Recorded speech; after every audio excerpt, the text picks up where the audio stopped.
So here we have the brand new fragrance by Valentino.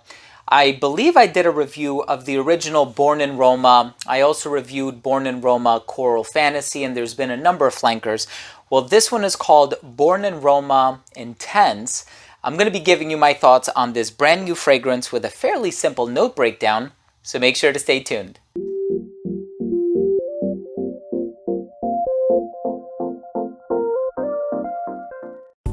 Now, before I begin today's episode and I give you my thoughts on the brand new Born in Roma Intense by Valentino, and I give you my thoughts on the smell, the performance, the longevity, comparisons to other fragrances, so on and so forth, I do want to start things off by saying that if you're a fan of fragrance-related content, please do consider supporting the channel by subscribing to it.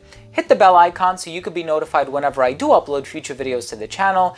And of course, give this video a thumbs up if you enjoyed it. It would really mean a lot to me and it would greatly assist with the YouTube algorithm. Now, I just want to preface this video by saying that I've never been a huge fan of this line. Sure, the fragrances do really well in the compliment department. They're mass appealing. You're not going to offend anybody when you're wearing these fragrances.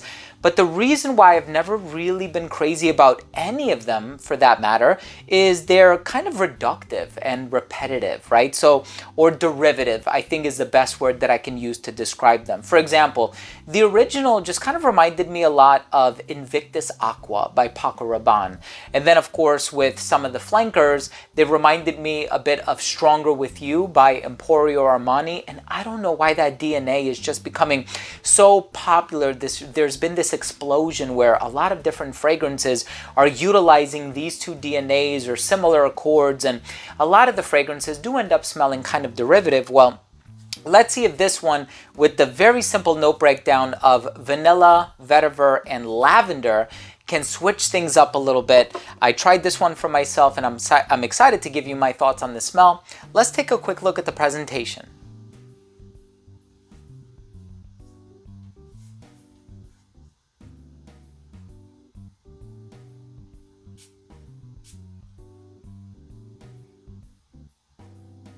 So right when this fragrance opens up, you are going to get a bit of lavender and vanilla.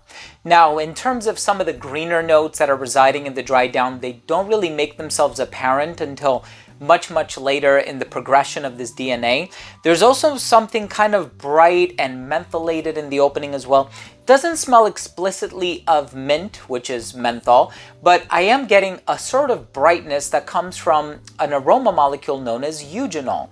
Eugenol is found in clove, it's also found in bay leaf, and when I smelled it, that's what reminded me of Invictus Aqua by Paco Rabanne. So it kind of has this bright Invictus Aqua type of a DNA, which also reminds me of the original Born in Roma. I think one of the flankers, whether it be Yellow Dream or Coral Fantasy, that's what reminded me of Emporio Armani Stronger With You. But this has more of like that bright clove, bay leaf sort of a vibe, but you do get this aromatic lavender that tends to sit in the heart of the fragrance. Now, a lot of modern designer fragrances are using lavender, clary sage, or a combination of the two to make it smell like this 2023 contemporary, in with the times sort of a DNA. And I feel like that's present in here. So it's not as much of an emphasis on the sweet because the vanilla could have been a bit stronger, right? We've also seen a lot of fragrances utilizing that Azzaro Wanted or Azzaro Wanted, Wanted by Night, or the Most Wanted, kind of a DNA with that spicy vanilla amber vibe. I feel like with this fragrance, it's actually a pretty nice balance of vanilla, a sort of brightness that would remind you of the original Born in Roma, but then you also have that aromatic lavender that's kind of sitting in the heart. So I feel like because of that balance of these three ingredients, it's very easy to wear. I do think it's quite versatile. I don't think it's the most original fragrance on the market though, and I think that if you do own the original Born in Roma, you might find this one to be kind of derivative and maybe even redundant, as though you don't necessarily need to purchase it.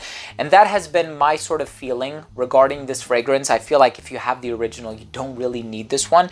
And in terms of it being an intense fragrance, I actually don't find this to be quite intense. I thought it said extreme for a second, but it's eau de parfum intense, right? So I feel like a lot of that is marketing on behalf of the concentration to sort of give consumers the impression that this one is going to be much longer lasting. And we see that there's been this sort of subjectivity and flexibility when it comes to the naming of certain concentrations, and none of them are prescribed by law where it says, nope, if it's between 15% and 20% concentration, it must be this designation. So I believe because of that sort of fluctuation and companies being able to name it whatever they want, that leaves consumers to sometimes be or to be left assuming that something might be stronger than it actually is, or vice versa, right? Sometimes we pick up an eau de toilette and it's super long lasting, right? Almost in the vein of like an extrait de parfum strength. So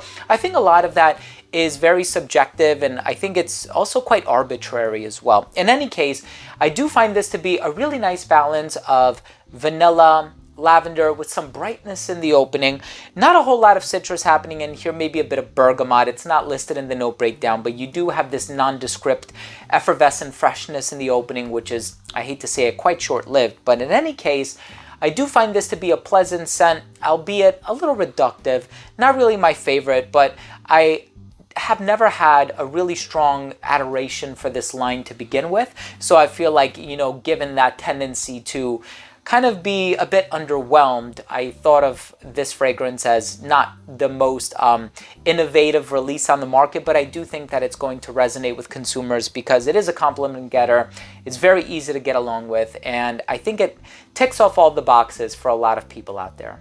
Let's go ahead and finish things off with my overall assessment.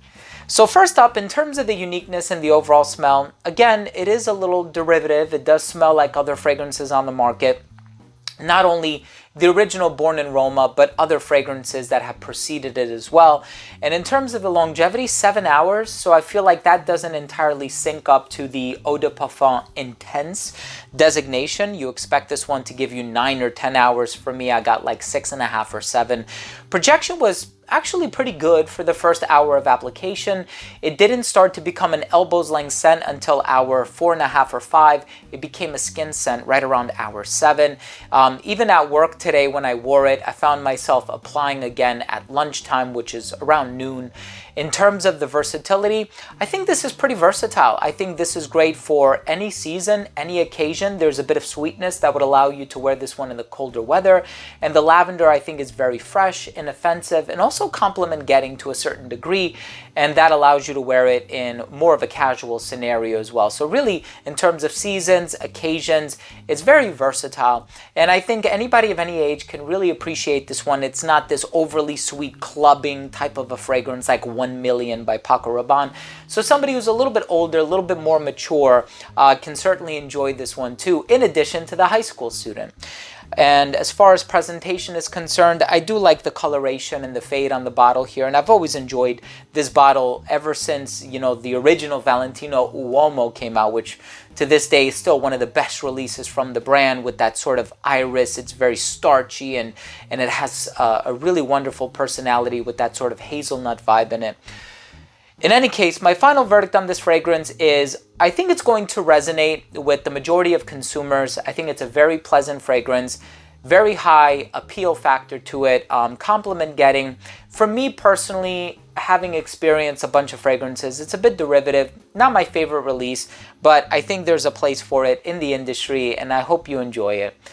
There you have it, ladies and gentlemen. That was my review of the brand new Valentino Uomo Born in Roma Intense. If you own or have tried this fragrance, let me know what you think. Leave your comments down below. I always love the interaction. Also, please don't forget to support this channel by subscribing to it, hit the bell, and give this video a thumbs up. Love you guys. We'll see you tomorrow. Bye.